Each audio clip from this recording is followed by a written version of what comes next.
Kenbina Pertin. I read in class 4 from Vivekananda, Kendra, Tezu. Today I will introduce this book.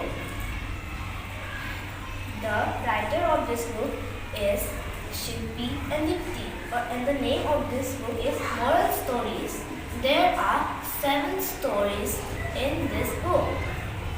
The first story is The Ass and the Grasshopper. The moral of the story is, do not imitate others if you have not talent.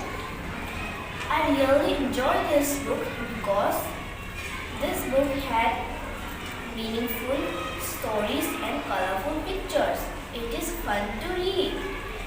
This book has interesting and adventurous stories. This book gives us morals and good habits. It is a very nice book. Thank you.